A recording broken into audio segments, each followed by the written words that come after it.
அனைவருக்கும் வணக்கம். உங்கள் கிருஷப் அகாடமியிலிருந்து வினிதா. இந்த வீடியோவில் பார்த்தீங்க அப்படின்னா நம்ம தொல்பொருள் அகழாய்வுகள் டாபிக் பார்க்க போகிறோம்.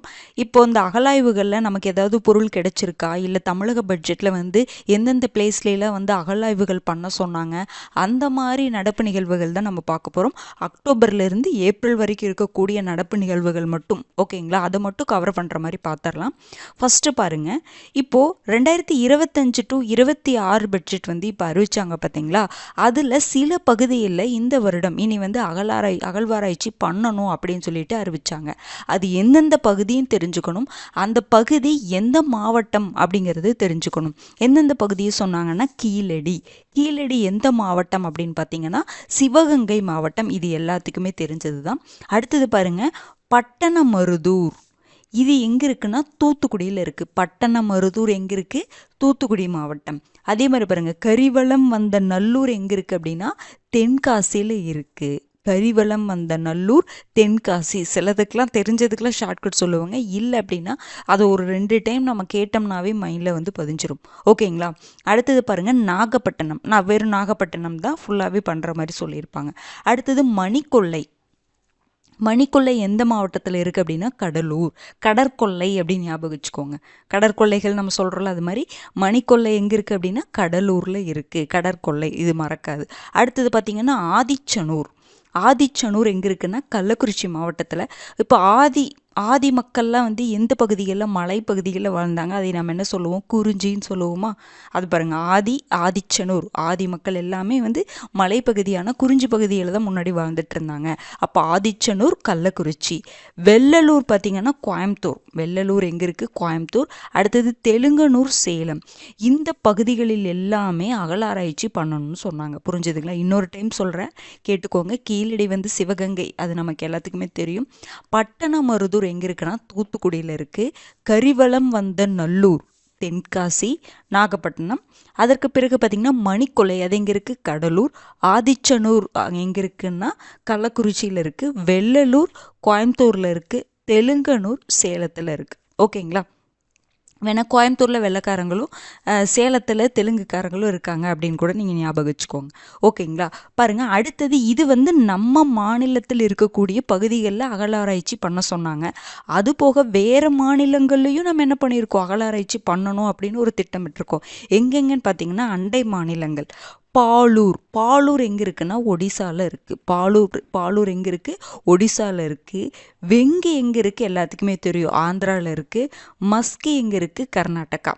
ஒடிசா, ஆந்திரா, கர்நாடகா. பாலூர் ஒடிசாவில் இருக்குது. வெங்கி ஆந்திரா இருக்குது. மஸ்கி கர்நாடகா. ஏன்னா சில டைம் மஸ்கி அப்படிங்கிற பகுதி எங்கே இருக்குது அப்படின்னு கூட கேட்பாங்க. இது பட்ஜெட்டில் வந்த ஒரு இன்ஃபர்மேஷன். ஓகேங்களா. அதனால் நல்லா பார்த்து வச்சுக்கோங்க, ரொம்பவே முக்கியமானது. அடுத்தது பார்க்கலாங்களா. அடுத்தது இந்த பட்ஜெட்டில் பார்த்தீங்கன்னா என்ன சொல்லியிருப்பாங்கன்னா, தொல்லியல் அகழ்வாராய்ச்சி மற்றும் அறிவியல் ஆய்வுகளுக்கு எவ்வளோ கோடி ஒதுக்கியிருக்காங்கன்னா ரூபாய் 7 கோடி. இது கூட கொஷினாக கேட்பாங்க. தொல்லியல் அகழ்வாராய்ச்சி மற்றும் அறிவியல் ஆய்வுகளுக்கு எவ்வளோ கோடி ஒதுக்கியிருக்காங்க இந்த டைமு? 7 கோடி ஒதுக்கியிருக்காங்க. ஓகேங்களா. வேறு என்னென்னலாம் அகழாய்வு பண்ணலாம் அப்படின்னு பிளான் பண்ணியிருக்காங்க அப்படின்னு பார்த்தீங்கன்னா, தென்கிழக்கு ஆசியா, மத்திய தரைக்கடல் பகுதி, அரேபிய தீபகற்பம் மற்றும் ரோம பேரரசு பகுதிகளுடன் பழந்தமிழ் மேற்கொண்ட கடல்வழி வணிக சிறப்பை அறிவதற்காக என்ன பண்ணுறாங்கன்னா தமிழ்நாட்டின் கடற்கரை பகுதிகளில் அகழாய்வு பண்ணணும் அப்படின்னு சொல்லி ஒரு பிளான் போட்டிருக்காங்க. அதாவது நம்மளுடைய பழந்தமிழர்கள் மற்ற நாடுகளுடன் மேற்கொண்ட அந்த கடல் வணிக சிறப்பை அறிவதற்காக தமிழ்நாட்டில் கடற்கரை பகுதிகளில் நம்ம அகழாய்வு பண்ணணும். அப்படி பண்ணும் பொழுது ஏதோ ஒரு ஆதாரம் நமக்கு கிடைக்கும் அப்படிங்கிற மாதிரி சொல்லியிருக்காங்க. ஓகேங்களா.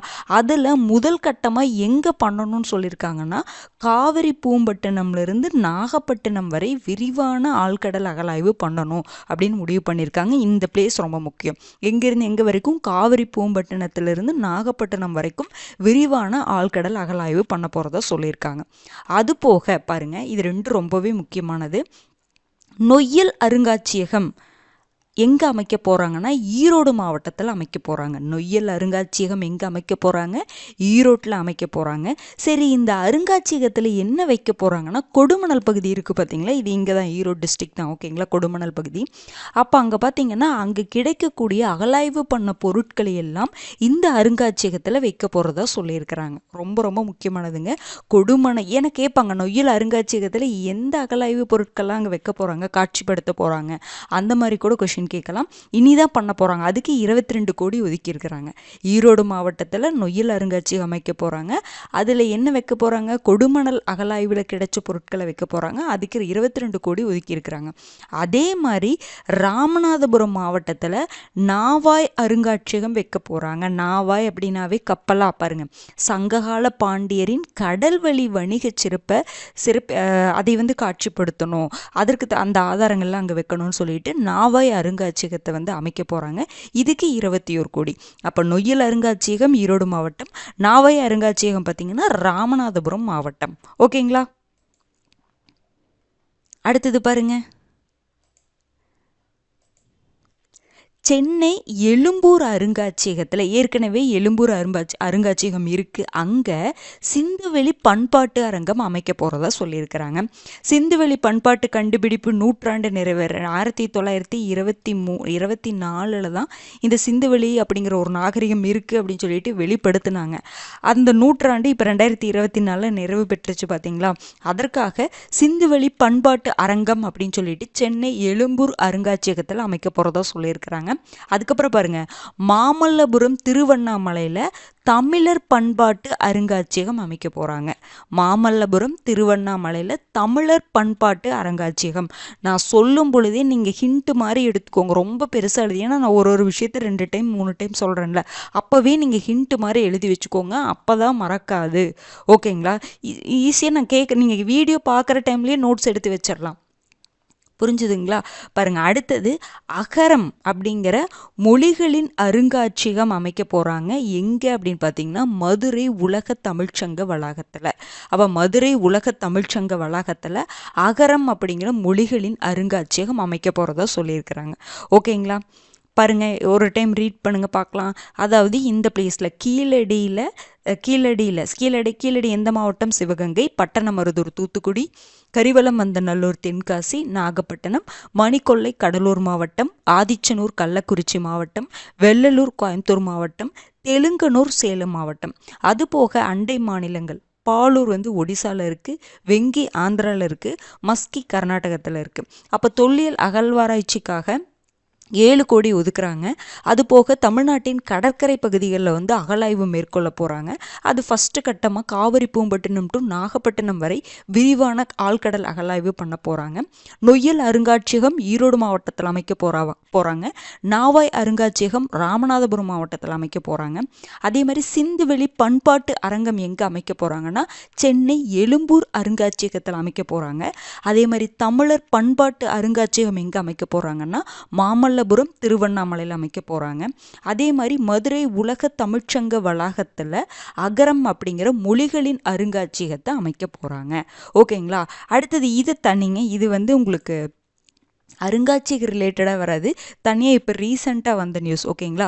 பௌத்த பண்பாட்டு மையம் எங்கே அமைக்க போகிறாங்க அப்படின்னா காஞ்சிபுரம் மாவட்டத்திலையும், சமண பண்பாட்டு மையம் வந்து எங்கே அமைக்க போகிறதா சொல்லியிருக்காங்கன்னா மதுரையிலையும். ஏன்னா மதுரையை சுற்றி தான் அதிகமாக வந்து சமணர்கள் வாழ்ந்தாங்கன்னு நம்ம படிச்சிருப்போம். அப்போ சமண பண்பாட்டு மையம் மதுரையிலையும், பௌத்த பண்பாட்டு மையம் எங்கே அப்படின்னு பார்த்தீங்கன்னா காஞ்சிபுரம். இது 2 ரொம்ப முக்கியமானது, அதனால தான் இந்த டாப்பிக்லேயே கொண்டு வந்துட்டேன். ஓகேங்களா? அடுத்தது பாருங்க, இந்த வெம்பக்கோட்டை அகலாய்வு இப்போ போன பட்ஜெட்டில் அனௌன்ஸ் பண்ணியிருப்பாங்க. வெம்பக்கோட்டையில் அகலாய்வு மேற்கொள்ளணும் அப்படின்னு சொல்லிட்டு போன பட்ஜெட்டில் அனௌன்ஸ் பண்ணியிருப்பாங்க. இந்த வெம்பக்கோட்டையை பற்றி ரெகுலராக நியூஸ் வந்துகிட்டே இருக்குங்க. நீங்கள் கரண்ட் அஃபேர்ஸ் நம்ம போட்ட வீடியோஸில் பார்த்துருந்தீங்கன்னா தெரிஞ்சிருக்கும். ரெகுலராக இந்த வெம்பக்கோட்டை பற்றி நியூஸ் வந்துக்கிட்டே இருந்திருக்கும். ஓகேங்களா? அப்போ இதை பற்றி கொஞ்சம் நல்லா பார்த்துக்கோங்க. இது எந்த மாவட்டம், இதில் எத்தனாவது கட்ட அகலாய்வு, என்னென்ன கிடைச்சது, ஏதாவது ஸ்பெஷலாக ஏதாவது கிடைச்சிச்சா அப்படிங்கிற மாதிரி இதை நீங்கள் நல்லா பார்த்து வச்சுக்கணும். பாருங்கள், வெம்பக்கோட்டை ஓகேங்களா. வெம்பக்கோட்டை எந்த மாவட்டம் அப்படிங்கிறது உங்களுக்கு தெரியணும். அதிகமாக பார்த்தீங்கன்னா குரூப் 4ல் நம்மளை அதிகமாக என்ன கேட்கலாம்னா அது எந்த மாவட்டம்னு கேட்கலாம், எத்தனையாவது கட்ட அகலாய்வுன்னு கேட்கலாம். ஓகேங்களா. குரூப் 2ல் கொஞ்சம் எக்ஸ்ட்ராவாக கேட்கறக்கு வாய்ப்பு இருக்குது. ஓகேங்களா. இது நீங்கள் குரூப் 4 அப்படின்னு நினச்சிடாதீங்க, குரூப் 2க்கும் இது உங்களுக்கு என்ன ஆகும், யூஸ்ஃபுல்லாக தான் இருக்கும். ஓகேங்களா. வெம்பக்கோட்டை வந்து விருதுநகர் மாவட்டத்தில் இருக்குது. எங்கே பார்த்தீங்கன்னா விஜய கரிசல் குலத்தில் வைப்பாற்றங்கரையில் எத்தனையாவது கட்ட அகலாய்வு அங்கே நடக்குது வெம்பக்கோட்டையில் அப்படின்னு பார்த்தீங்கன்னா 3ஆம் கட்ட அகலாய்வு பணிகள் நடைபெற்றுட்டு இருக்கு.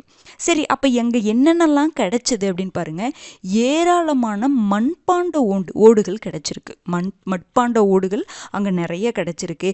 இதன் மூலமாக நமக்கு என்ன தெரியுது அப்படின்னா இப்பகுதியில் தொழிற்கூடங்கள் இருந்ததற்கான சான்று இதன் மூலமாக நமக்கு தெரியுது. இது ஒரு சான்றுன்னு சொல்லலாம்.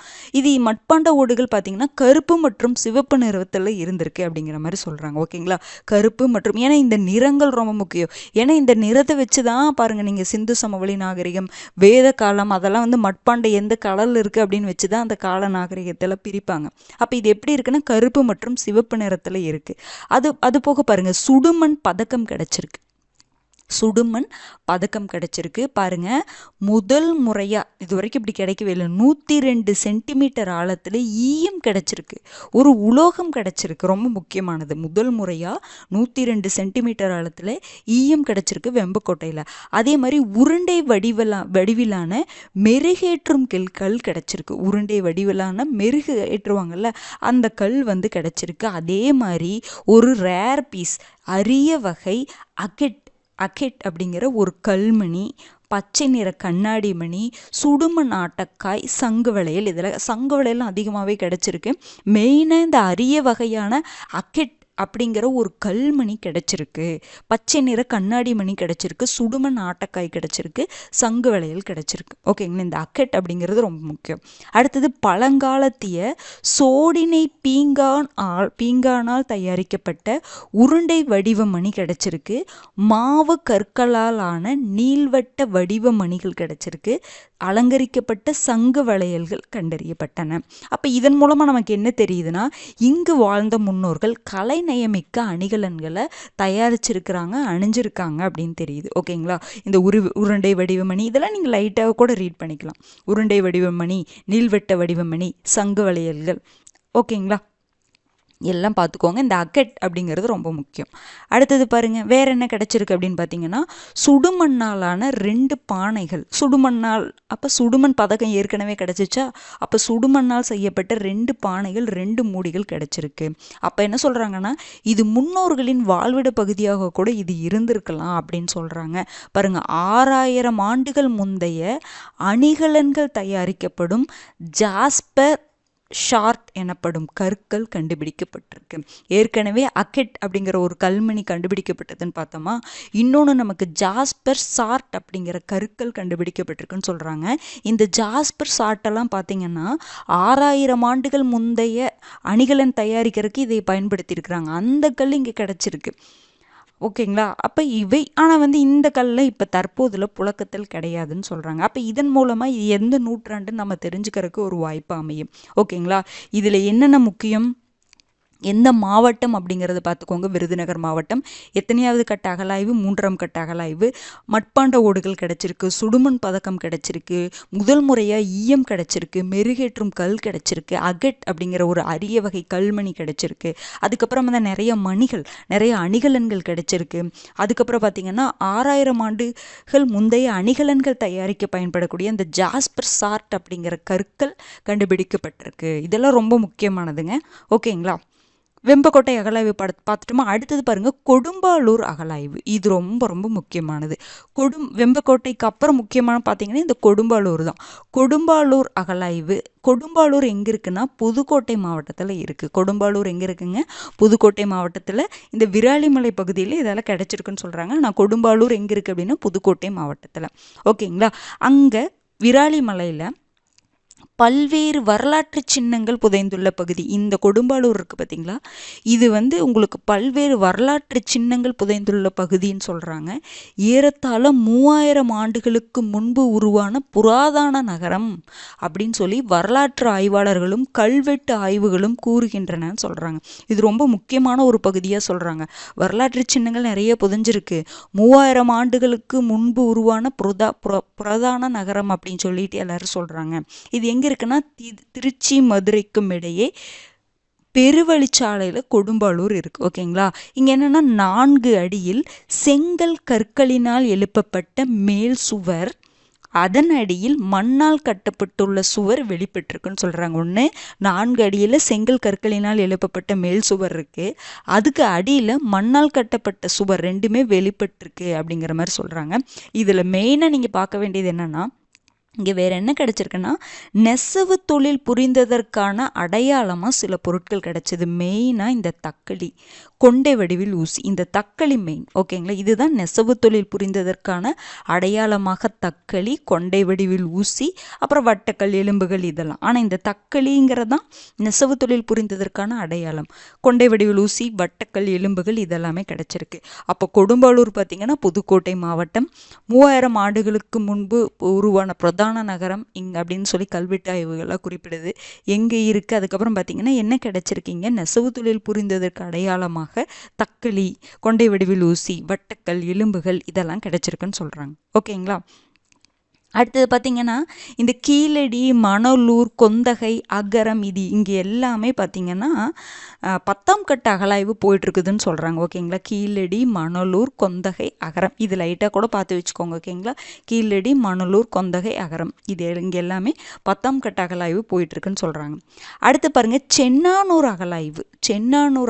சென்னானூர் எங்கே இருக்குதுன்னு பார்த்தீங்கன்னா கிருஷ்ணகிரியில் இருக்குது. அப்போ சென்னானூரில் அகலாய்வு பண்ணணும்னு சொல்லி போன பட்ஜெட்டில் சொல்லியிருப்பாங்க. இந்த சென்னானூர் பகுதி எங்கே இருக்குன்னா கிருஷ்ணகிரியில் இருக்குது. இங்கே பார்த்தீங்கன்னா புதிய கற்கால கருவிகள் கண்டுபிடிக்கப்பட்டிருக்கு. பார்த்துக்கோங்க, புதிய கற்கால, எந்த கால கருவிகள் அப்படின்னா புதிய கற்கால கருவிகள் கண்டுபிடிக்கப்பட்டிருக்கு. அடுத்தது பாருங்கள், இது நீங்கள் லைவ் டெஸ்ட் யாராவது அட்டன் பண்ணியிருந்தீங்கன்னா இந்த இன்ஃபர்மேஷன் கண்டிப்பாக உங்களுக்கு தெரிஞ்சிருந்தாலும் பரவாயில்ல, தெரியாதவங்க இதை தெரிஞ்சுக்கோங்க. இது ரொம்ப ரொம்ப முக்கியமானது. தமிழ்நாட்டில் இரும்பு காலம் என்னன்னா 5300 ஆண்டுகளுக்கு முன்பே தமிழ்நாட்டில் இரும்பு பயன்பாட்டில் இருந்தது அப்படின்னு சொல்லிட்டு முதல்வர் சொல்லி அதற்கான ஆதாரமாக ஒரு நூலை வந்து வெளியிட்டிருப்பாங்க தமிழக அரசு. இரும்பின் தொன்மை அப்படின்னு சொல்லிட்டு ஒரு நூல். இந்த நூல் ரொம்ப முக்கியம். அதில் என்ன சொல்லியிருப்பாங்கன்னா நம்ம இரும்பு ஃபஸ்ட்டு இரும்பு பயன்படுத்தினது நம்ம தான் அப்படிங்கிற மாதிரி சொல்லியிருப்பாங்க. 5300 ஆண்டுகளுக்கு முன்பே இரும்பு இங்கே பயன்பாட்டில் இருந்திருக்கு அப்படின்னு சொல்லிட்டு ஒரு ஆதாரமாக இந்த நூலை வந்து வெளியிட்டிருப்பாங்க. 5300 ஆண்டுகள், இந்த வருடம் ரொம்ப முக்கியம். ஓகேங்களா. பாருங்கள், இதுக்கு ஆதாரமாக என்னென்ன பகுதிகளை சொல்லியிருக்காங்க ரொம்ப முக்கியங்க. ஒரு 5 பிளேஸை சொல்லியிருப்பாங்க. இந்த 5 பிளேஸை பற்றி நம்ம கண்டிப்பாக தெரிஞ்சுக்கணும். ஓகேங்களா. இந்த 5 பிளேஸில் கிடைச்ச இந்த இரும்பு சம்பந்தமான ஆதாரங்களை வச்சு தான் நம்ம 5300 ஆண்டுகளுக்கு முன்பே இரும்பை நம்ம பயன்படுத்தணும் அப்படின்னு சொல்லியிருப்பாங்க. ஓகேங்களா. பாருங்கள், ஃபஸ்ட்டு மாங்காடு, அது எங்கே இருக்குன்னா சேலம் மேட்டூரில் இருக்குது. ஓகேங்களா. சேலம் மேட்டூர், சேலத்தில் மாங்காடு எங்கே இருக்குது, சேலத்தில் இருக்குது. சேலம் வந்து மாம்பழத்துக்கு ஃபேமஸாக, அப்போ மாங்காடு அப்படிங்கிறது சேலம் அப்படின்னு ஞாபகம் வச்சுக்கோங்க. ஓகேங்களா. அங்கே சிதைவுற்ற கல் பதுக்கையில் இரும்பின் வாளின் மாதிரி கிடைச்சிச்சு. இரும்பு வாளின் மாதிரி அங்கே கிடைச்சிச்சு. ஓகேங்களா. இது ஒன்று, மாங்காடில் இரும்பு வாளின் மாதிரி கிடைச்சிச்சு. அடுத்தது கீழ்நமண்டி. இந்த கீழ்நமண்டி எங்கே இருக்குன்னா திருவண்ணாமலையில் இருக்குது. ஓகேங்களா. திருவண்ணாமலையில் கீழ்நமண்டி திருவண்ணாமலையில் இருக்குது. இங்கே என்ன கிடச்சிச்சுன்னா ஈம பேழையுடன் கூடிய முதல் ஈமக்குழியில் இரும்பு மாதிரி கிடச்சிச்சு. ஏன்னா இந்த எல்லா பகுதியிலையும் உங்களுக்கு இரும்பு தான் கிடச்சிருக்கும். ஓகேங்களா. அப்போ என்ன சொல்கிறாங்கன்னா இங்கே கிடைச்ச இரும்பு மாதிரி என்ன சொல்கிறாங்கன்னா மாங்காட்டில் நமக்கு இரும்பு கிடச்சிச்சு பார்த்தீங்களா, அந்த கால கணக்கீட்டை ஒரு நூற்றாண்டு முன்னோக்கி நகர்த்தியதுன்னு சொல்கிறாங்க. இங்கே கிடைச்சதுக்கு ஒரு நூற்றாண்டு ஃபிக்ஸ் பண்ணியிருப்பாங்க பார்த்தீங்களா. அப்போ அதுக்கப்புறம் இங்கே பார்க்கும் பொழுது இங்கே ஒரு இரும்பு கிடைச்சது, இதை வச்சு பார்க்கும் பொழுது இதற்கு ஒரு நூற்றாண்டுக்கு முன்னாடியே இங்கே இரும்பு பயன்பாட்டில் இருந்திருக்குது அப்படின்னு சொல்லிட்டு ஒரு ஆதாரம் கிடைக்கிது கீழ்நமண்டியில். அதற்கு பிறகு பாருங்கள் மயிலாடும்பாறை, மயிலாடும்பாறை எங்கே இருக்குன்னா கிருஷ்ணகிரியில் இருக்குது. ஓகேங்களா, அங்கேயும் இரும்பு பொருட்கள் கிடைச்சிச்சு.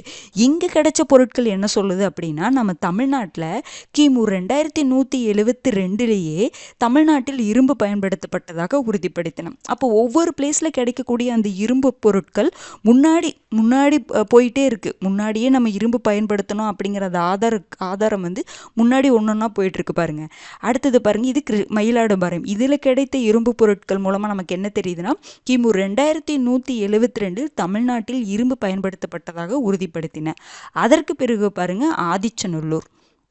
ஆதிச்சநல்லூர் எல்லாத்துக்குமே தெரியும், தூத்துக்குடியில் இருக்குது. இங்கே பாருங்க, ஈமத்தளத்தில் இரும்பினாலான வாள்கள், கத்திகள், ஈட்டிகள், அம்பு முனைகள், 3 முனை ஈட்டிலாம் இங்கே கிடைச்சிருக்கு. இதன் மூலமாக என்ன சொல்கிறாங்கன்னா, தமிழ்நாட்டில் இரும்பு பயன்பாட்டின் காலத்தை கிமு 3000 ஆண்டின் இடைப்பகுதிக்கு கொண்டு சென்றது. இங்கே பாருங்க, கிருஷ்ணகிரியில் கிமு 2172.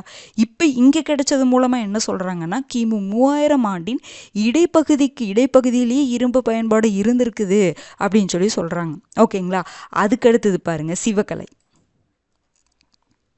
இந்த 5 பிளேஸும் ரொம்ப முக்கியங்க. அதுக்காக தான் நான் இவ்வளோ நேரம் சொல்லிட்டு இருக்கேன் பாருங்க. அடுத்தது சிவகலை. சிவகலை எங்கே இருக்குன்னா தூத்துக்குடியில் இருக்கா. இங்கே பாருங்க, இரும்பு கால வாழ்விட பகுதியாகவும் ஈமத்தளமாகவும், இந்த பகுதி நம்ம என்ன சொல்லுவோம்னா இரும்பு கால வாழ்விட பகுதியாகவும் ஈமத்தளமாகவும் உள்ளது. முதுமக்கள் தாலியுடைய உள்ளேயும் வெளியேயும் சுத்திகள், அம்பு முனைகள், மோதிரங்கள், உளிகள், கோடரிகள், வாள்கள் என 85க்கும் மேற்பட்ட இரும்பிலான பொருட்கள் சேகரிக்கப்பட்டன. ஒவ்வொன்றிலே என்னென்ன கிடைச்சதுன்னா நீங்கள் ஓரளவுக்கு லைட்டாக ரீட் பண்ணிக்கிட்டா போதும், புரிஞ்சுதுங்களா. ஆனால் மெயினாக அங்கே எந்த நூற்றாண்டில் இரும்பு பயன்படுத்தப்பட்டதுக்கு ஆதாரம் கிடைச்சிருக்கு அப்படிங்கிற மாதிரி தான் நீங்கள் பார்க்கணும். இங்கே கிடைச்சதன் மூலமாக என்ன சொல்கிறாங்கன்னா, கிமு 3300 முன்பிருந்தே இருக்கலாம், இரும்பு பயன்பாடு இருக்கலாம் அப்படின்னு சொல்லி சொல்கிறாங்க. புரிஞ்சுதுங்களா. இங்கே என்ன சொல்ல வராங்கன்னா, ஃபஸ்ட்டு உங்களுக்கு இங்கே கிடைச்சிச்சு மாங்காடில், சேலம் மாவட்டத்தில், அங்கே இரும்பின் வாளின் மாதிரி கிடச்சிச்சு. அதுக்கப்புறம் பார்த்திங்கன்னா இந்த கீழ்நமட்டி திருவண்ணாமலையில் உங்களுக்கு வந்து ஈமப்பேலையுடன் கூடிய முதல் ஈமக்குழியில் ஒரு இரும்பு மாதிரி கிடச்சிச்சு. அதன் மூலமாக மாங்காட்டில் நமக்கு கிடைச்சதை விட இங்கே கிடைச்ச ஒரு இரும்பு பொருள் ஒரு நூற்றாண்டுக்கு முன்னாடியே கொண்டு போயிடுச்சு நம்ம இரும்பு பயன்படுத்தணும் அப்படிங்கிறது. அடுத்தது மயிலாடும்பாறை. அங்கே பார்த்திங்கன்னா கிமு 2172 நம்ம இரும்பு பயன்படுத்தணும் அப்படிங்கிற ஒரு ஆதாரம் கிடைச்சிச்சு. ஆதிச்சநல்லூரில் பார்த்திங்கன்னா நம்ம கிமு 3000 ஆண்டின் இடைப்பகுதியிலேயே இரும்பு பயன்படுத்தணும் அப்படிங்கிற ஒரு ஆதாரம் கிடைச்சிச்சு. அடுத்தது சிவகலை. சிவகலையில் பார்த்திங்கன்னா இல்லை நம்ம கிமு 3300க்கு முன்பு இருந்தே நம்ம என்ன பண்ணியிருக்கோம், இரும்பு பயன்படுத்தி இருக்கிறோம் அப்படிங்கிற ஆதாரம் நமக்கு கிடைச்சிருச்சுன்னு சொல்கிறாங்க. ஓகேங்களா. இதன் மூலமாக என்ன சொல்ல வர்றாங்க அப்படின்னா பாருங்க, தமிழ் நிலப்பரப்பில் இருந்துதான் இரும்பு காலம் தொடங்கியதாக முதல்வர். இதுக்கு எடுத்தோன்னே இப்படி சொல்ல முடியாதுல்ல. இதற்கான இது வந்து கொஞ்சமாக லைட்டாக கொடுத்துருக்காங்க, அந்த புக்கில் இன்னும் டீப்பாக கொடுத்துருப்பாங்க. ஓகேங்களா. தமிழ் நிலப்பரப்பில் இருந்துதான் இரும்பு காலம், நம்ம தமிழ்நாட்டிலேருந்து இரும்பு காலம் தொடங்குச்சு அப்படின்னு சொல்லி முதல்வர் ஒரு பெருமிதமாக சொல்லியிருப்பார். ஓகேங்களா. அதன்படி அப்போ பார்த்தீங்கன்னா கிமு 3335 ஆண்டிலேயே தென்னிந்தியாவில் இரும்பு அறிமுகமாகிவிட்டது. இதன் மூலமாக நம்ம என்ன சொல்லலாம், 5300 வருஷத்துக்கு கிமு 3335. அப்போ கிபியில் உங்களுக்கு எத்தனை ஆண்டுகள் இருக்குது, 2025 ஆண்டுகள் இருக்குது. அப்போ 3345 2025 ஒரு கிட்டத்தட்ட 5000, அதனால தான் சொல்லுவாங்க 5300 ஆண்டுகளுக்கு முன்பே நம்ம என்ன பண்ணியிருக்கோம், இரும்பு பயன்பாட்டில் தமிழ்நாட்டில் இருந்துச்சு அப்படிங்கிற மாதிரி சொல்கிறாங்க. எப்படின்னு புரியுதுங்களா. இது வந்து அதன்படி கிமு 3345 தென்னிந்தியாவில் இரும்பு அறிமுகமாகிவிட்டது. அப்போ எத்தனை ஆண்டுகளுக்கு முன்னாடி, அங்கே ஒரு 3335, அதுக்கப்புறம் இங்கே ஒரு 2025, அப்போ ரெண்டையும் கூட்டும் பொழுது 5300 ஆண்டுகளுக்கு முன்பே தமிழ்நாட்டில் இரும்பு பயன்பாட்டில் இருந்தது அப்படின்னு சொல்லிட்டு ஆதாரம் சொல்கிறாங்க. ஓகேங்களா. அதுக்கப்புறம் பாருங்கள் வேறு என்னென்னலாம் அறிவிச்சிருப்பாங்கன்னா, கங்கை கொண்ட சோழபுரம், கீழடி திறந்தவெளி அருங்காட்சியகங்களை அமைக்க அடிக்கல் நாட்டப்பட்டிருக்கு. ஓகேங்களா. இதற்கான பார்த்தீங்கன்னா கீழடிக்கான பிரத்யேக இணையதளத்தை வந்து உருவாக்குறதா சொல்லியிருப்பாங்க. ஓகேங்களா. அடுத்து பாருங்க, தமிழ்நாட்டு அப்புறம் பார்த்தீங்கன்னா கீழடி அகழாய்வு மூலமாக இது ரொம்ப முக்கியங்க. கீழடி இப்போ பார்த்தீங்கன்னா ரீசெண்டாக ஏன்னா ஏப்ரல் இப்போ மே மந்த் ஜூன்ல பார்த்தீங்கன்னா கீழடி சம்மந்தமான நிறைய பிரச்சனை போயிட்டுருக்கு. அது உங்களுக்கு குரூப் 2ல் கேட்கறக்கு வாய்ப்பு இருக்குது. ஓகேங்களா? ஏன்னா இப்போ தான் ரீசெண்டாக ஏப்ரல் வரைக்கும் அந்த மாதிரி நியூஸ் இல்லை. இந்த கீழடியில் பார்த்தீங்கன்னா நம்ம சென்ட்ரல் கவர்மெண்ட் வந்து அது சம்மந்தமாக ஆதாரம் இன்னும் வேணும் அப்படின்னு சொல்லிட்டு கேட்டிருப்பாங்க. ஓகேங்களா? அது நிறைய இஷ்யூ போயிட்டுருக்குது. பேப்பர் பாருங்கள், டெய்லியும் வந்து பேப்பர் ரீட் பண்ணுங்கள். நான் திரும்ப சொல்கிறேங்க, பேப்பர் ரீட் பண்ணுங்கள். எக்ஸாமுக்காக மட்டும் கிடையாது, நம்ம தெரிஞ்சுக்கணும் நிறையா. ஓகேங்களா? தமிழ்நாட்டின் நகர நாகரிகம் எழுத்தறிவு கிமு 6ஆம் நூற்றாண்டை தொடங்கிவிட்டதாக கீழடி அகழாய்வு மூலமாக நமக்கு தெரியுது. அந்த தமிழ் பிராமி எழுத்துக்கள்லாம் பார்த்திங்கன்னா அந்த பானை ஓடுகளில் தமிழ் பிராமி எழுத்துக்கள்லாம் இருக்குன்னு சொல்லியிருக்காங்க. அதுக்கப்புறம் அது போக அந்த கீரல் வரி வடிவ எழுத்துக்களும் கீழடி இதில் கிடச்சிருக்கு, அகழாய்வில் அந்த பானை ஓடுகளில் கிடச்சிருக்கு அப்படிங்கிற மாதிரிலாம் சொல்கிறாங்க. ஓகேங்களா? விலங்குகளை வளர்த்துருக்கிறதா சொல்கிறாங்க. நிறைய விஷயங்கள் இருக்குது. ஓகேங்களா? தமிழ்நாட்டின் நகர நாகரிகமும் எழுத்தறிவும் கிமு 6ஆம் நூற்றாண்டே தொடங்கி விட்டது அப்படின்னு சொல்லிட்டு கீழடி அகழாய்வு மூலமாக நமக்கு தெரியுது. இந்த நூற்றாண்டை கேட்கறக்கு வாய்ப்பு இருக்குது. அதே மாதிரி பொருணை ஆற்றங்கரையில் 3200 ஆண்டுகளுக்கு முன்பே வேளாண் பயிர் தொழிலில் நெல் பயிரிடப்பட்டிருக்கிறது. எது மூலமாக தெரியுது? சிவகலை அகழாய்வு மூலமாக இன்னொரு இன்ஃபர்மேஷன் நமக்கு என்ன தெரியுது அப்படின்னு பார்த்தீங்கன்னா 3200 வருஷத்துக்கு முன்னாடியே வேளாண் பயிர் தொழிலில் நெல் பயிரிடப்பட்டிருக்குது அப்படிங்கிற மாதிரி சொல்கிறாங்க. பார்த்துக்கோங்க. அப்போ 3200 வருஷத்துக்கு முன்னாடி நெல் பயிரிட்டுருக்குறோம் இங்கே. அப்போ இது பார்த்துக்கோங்க. எத்தனை வருஷம் பாருங்கள், 5300 வருஷம் அப்படிங்கிறது ரொம்ப முக்கியம். இன்னொன்று கிமுல பார்த்தோம்னா கிமு 3345ஆம் ஆண்டில். ஓகேங்களா? அப்போ பார்த்தீங்கன்னா எந்தெந்த பகுதி மாங்காடு, கீழ்நமண்டி, மயிலாடும்பாறை, ஆதிச்சநல்லூர், சிவகலை ஒவ்வொன்றும் எந்த வருஷத்துக்கான ஆதாரமாக இருக்குன்னு பார்த்துக்கோங்க. எந்த மாவட்டம் அப்படின்னு பார்த்துக்கோங்க. ஓகேங்களா? அதற்கு பிறகு பார்த்தீங்கன்னா இது கிமு 6ஆம் நூற்றாண்டு அப்படிங்கிற இன்ஃபர்மேஷனையும், அதுக்கப்புறம் இந்த பொருணை ஆற்றங்கரையில் 3200 ஆண்டுகளுக்கு முன்பே வேளாண் பயிர் தொழிலில் நெல் பயிரிடப்பட்டு இருக்கிறது அப்படிங்கிறதையும் பார்த்து வச்சுக்கோங்க. அடுத்தது பாருங்க, இது ரொம்ப முக்கியமானதுங்க. இப்போ நான் சொன்னது ஃபஸ்ட் எடுத்தோன்னா பார்த்தோம் பார்த்தீங்களா, அது வந்து இந்த பட்ஜெட்டில் வந்து இப்போ ரீசெண்டாக அனௌன்ஸ் பண்ண பட்ஜெட்டில் இந்த வருடங்கள் இதெல்லாம் அகழாய்வு பண்ணோன்னு சொன்னாங்க. இது வந்து பார்த்திங்கன்னா போன வருடம் 2024 to 25 தமிழ்நாடு பட்ஜெட்டில் இந்தந்த பிளேஸில் அகழாய்வு பண்ணுங்கன்னு சொன்னாங்க. அப்போ நம்ம அந்த பகுதி எந்த மாவட்டத்தை சேர்ந்தது அப்படின்னு பார்த்துக்கிட்டா போதும். ஓகேங்களா? கீழடி பாருங்கள், அப்பவும் கீழடி சொல்லியிருக்காங்க. கீழடி சிவகங்கை மாவட்டம் தெரியும். அடுத்தது வெம்பக்கோட்டை, நாம் இப்போ பார்த்தோம். வெம்பக்கோட்டை ரொம்ப முக்கியமான பிளேஸு, விருதுநகர் மாவட்டம். அடுத்தது பொற்பனைக்கோட்டை. இது 2 கன்ஃபியூஸ் ஆகிக்கூடாது. பொற்பனைக்கோட்டை, புதுக்கோட்டை. பொன் அப்படின்னா பொற்பனைக்கோட்டை, புதுக்கோட்டை. ஓகேங்களா? புது அப்படின்னு ஞாபகம் வச்சுக்கோங்க. பொற்பனைக்கோட்டை, புதுக்கோட்டை. ஓகேங்களா? பொண்ணுடைய விலை, அதாவது தங்கத்துடைய விலையில் வந்து புதுசாக அதிகமாக ஆகுது அப்படிங்கிற மாதிரி ஞாபகம் வச்சுக்கிட்டிங்கன்னு வச்சுக்கோங்களேன். புது இதாக இருக்குது. புதுசாக எப்படி சொல்லலாம் அப்படின்னா, இப்போ பார்த்திங்கன்னா தங்கத்துடைய விலை வந்து ரொம்ப அதிகமாகிட்டே போயிட்டுருக்குல்ல. ஏதாவது ஒரு ஷார்ட்கட்டுக்காக நான் சொல்கிறேங்க. அப்போ ஒரு புது விஷயமாட்ட அதிகமாகிட்டே போகுதே அப்படிங்கிற மாதிரி ஒரு நார்மலாக அப்படி ஞாபகம் வச்சுக்கோங்க. பொற்பனைக்கோட்டை, புதுக்கோட்டை. கீழ்நமண்டி எங்கே இருக்குன்னா திருவண்ணாமலையில் இருக்குது. இப்போ பாருங்கள், திருவண்ணாமலை அந்த தீபத்தை கீழே இருந்து திருவண்ணாமலை தீபத்தை பார்த்தா ரொம்ப அழகாக இருக்கும்ல, அப்படி ஞாபகம் வச்சுக்கோங்க. கீழே நின்று பார்த்தோம் அப்படின்னா திருவண்ணாமலை தீபம் அழகாக தெரியும். அப்போ கீழ்நமண்டி, திருவண்ணாமலை. அடுத்தது திருமலாபுரம் எங்கே இருக்குன்னா தென்காசியில் இருக்குது. திருமலை அப்படின்னா நம்ம திருப்பதி சொல்லுவோமா, திருமலை அப்படின்னா பெருமாள் அப்படிங்கிற மாதிரி சொல்லுவோம். தென்காசியில் உங்களுக்கு பார்த்தீங்கன்னா காசி அப்படின்னாவே சிவபெருமான், அப்படி மாறி இருக்கல, இங்கே பெருமாள் இங்கே சிவன் அப்படிங்கிற மாதிரி ஞாபகம் வச்சுக்கோங்க. திருமலாபுரம், தென்காசி. கொங்கல் நகரம் எங்கே இருக்குன்னா திருப்பூர் மாவட்டத்தில் இருக்குது. மருங்கூர் வந்து கடலூர் மாவட்டம். சென்னானூர் வந்து கிருஷ்ணகிரி, முன்னாடியே பார்த்தோம். இதில் வெம்பக்கோட்டை, கீழடி, வெம்பக்கோட்டை, பொற்பனைக்கோட்டையில் நம்ம பார்த்துட்டோம். கீழ்நமண்டி முன்னாடி பார்த்தோம்ல, இந்த திருவண்ணாமலையில் பார்த்தோம். அடுத்தது இந்த சென்னானூர் பார்த்திங்கன்னா கிருஷ்ணகிரி மாவட்டம், இதுவும் பார்த்துட்டோம். மருங்கூர் வந்து கடலூர். ஏற்கனவே ஒன்று பார்த்தோம் கடலூரில், என்னங்க பார்த்தோம்? கடற்கொள்ளை, மணிக்கொள்ளைன்னு ஒன்று பார்த்தோமா. அதுக்கப்புறம் இந்த புதுக்கோட்டை, பொன் வந்து புதுசாக விலையேறிட்டு போகுது. அப்போ பொற்பனைக்கோட்டை, புதுக்கோட்டை. வெம்பக்கோட்டை, விருதுநகர் முன்னாடியே நம்ம பார்த்தது தான். ஓகேங்களா? அப்போ அந்த பகுதி, அந்த மாவட்டம் கண்டிப்பாக பார்த்துக்கோங்க. இது குரூப் 4க்கு மட்டும் கிடையாது, குரூப் 2க்கும் உங்களுக்கு ஹெல்ப்ஃபுல்லாக தான் இருக்கும். ஓகேங்களா? பட்ஜெட்டில் அறிவிக்கப்பட்டது, பார்த்துக்கோங்க. நிறைய பேர் பட்ஜெட் கேட்டிருந்தீங்க. பட்ஜெட் வந்து ஆல்ரெடி உங்களுக்கு எடுத்து போட்டாச்சுங்க. யூனியன் பட்ஜெட், மத்திய பட்ஜெட் எடுத்து போட்டாச்சு.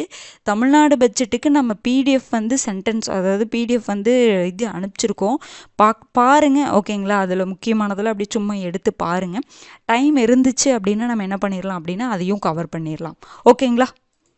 அடுத்தது பாருங்கள், அந்த உங்களை தேடி உங்கள் ஊரில் திட்டம் இருக்குது பார்த்தீங்களா? நான் டேட்டு February 2, 2024 சொல்லியிருப்பாங்க. சாரிங்க, தயவு செஞ்சு இதை மாற்றிக்கோங்க. January 31, 2024. ஓகேங்களா? இந்த மாதிரி ஏதாவது உங்களுக்கு தெரிஞ்சிச்சுன்னா அதை சொல்லுங்கள், மாற்றிக்கோங்க. உங்களை தேடி உங்கள் ஊரில் திட்டம் வந்து January 31, 2024. சாரி, இனிமேல் நான் கரெக்டாக கொடுத்துட்றேன். ஓகேங்களா? January 31, 2024. ஓகேங்களா? இது எல்லாத்துக்கும் புரிஞ்சுதுங்களா? ரொம்ப ரொம்ப முக்கியமானதுங்க. லைட்டாக பார்த்து நான் சொல்லும் பொழுதே இப்போ வீடியோவில் நான் என்ன சொல்கிறேன்னா, வீடியோ நான் சொல்ல டக்கு டக்குன்னு நோட்ஸ் நீங்கள் நோட் பண்ணணும் அப்படிங்கிறதுக்காக தான் நான் 2-3 டைம் ரிப்பீட் பண்ணிகிட்ருக்கிறேன். ஓகேங்களா? நீங்கள் நோட் பண்ணிங்கன்னா உங்களுக்கு மறக்கவே மறக்காது, சொல்ல நோட் பண்ணும் பொழுது.